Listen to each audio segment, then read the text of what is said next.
Hey y'all, this is Jeremiah, pastor at Centennial ARP. Thanks for tuning in for today's video devotional, Proverbs chapter 15, verse 3.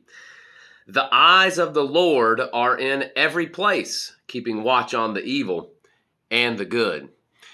So, this proverb is very straightforward. It is also highly comforting and highly convicting. So whether you have your door closed, your lights on or off, your curtains shut, your blinds pulled, whatever it is, incognito mode, on your internet browser, internet in general, thinking that whatever it is that you do, no one is going to be able to see you doing it. How about those rumors that you speak with those who are closest to you, those disparaging words that you spread around that you think, oh, that'll never get back to so-and-so, to XYZ or ABC, but it's really fun in the moment, right, to crush that person, to be so uncharitable, et cetera, right? All of these different things where you think nobody's going to know.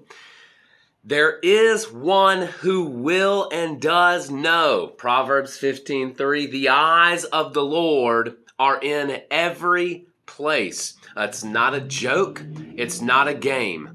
God is the creator of the universe, and he is not a watchmaker creator where he creates a system and he watches it tick from far away, not caring about it unless it needs winding or something like that. No, God is very present in the midst of his creation. We see this from Genesis 1 all the way through. Genesis 1 where God is creating, Genesis 2 and 3 where God is in the midst of his creation. Check it out if you don't know what I mean. And we see this as a constant continuation throughout the Bible, culminating, of course, as Emmanuel is born.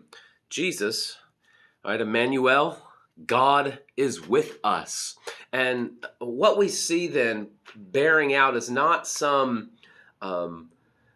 big brother watchdog only, where you have this kind of written ledger and, kind of one day this ledger is going to be read out only, right? That's a part of it. That's a reality. That's one of the reasons why we need the good news. But that's that second part, right?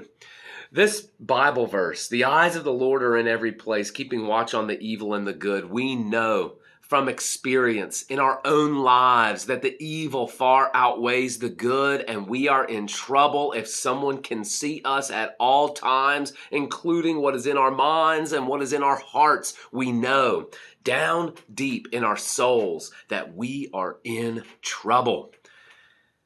Unless someone were to take those things from you. Someone were to pay the price for those things. And that's what the gospel is.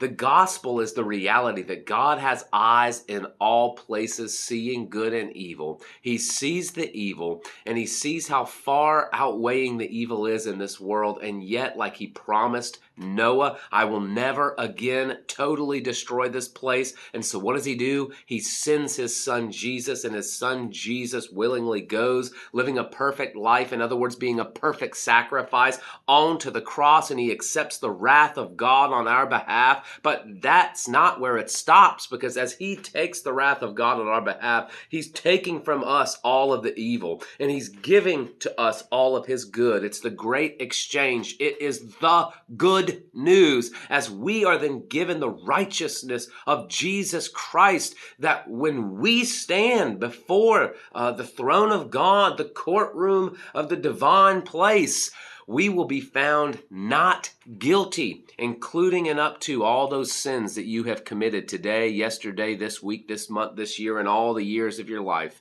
All of those things have been taken from you, and you are declared truly not guilty, because your stuff, your baggage, the skeletons in your closet, they have been paid for, signed, sealed, delivered. That's the good news. And so when we see a proverb like this, when we see a word like this in the scripture, that the eyes of the Lord are in every place, that's right.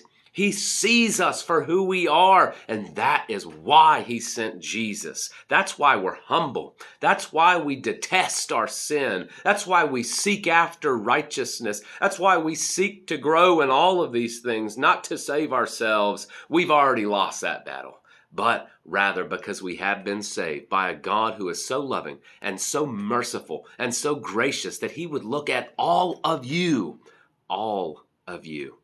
and still say, I love you, dear child. Come and be mine. He sent his only son to achieve such things. It's the gospel of Jesus Christ. We see it in Proverbs chapter 15:3. Be blessed by it today and rejoice with me.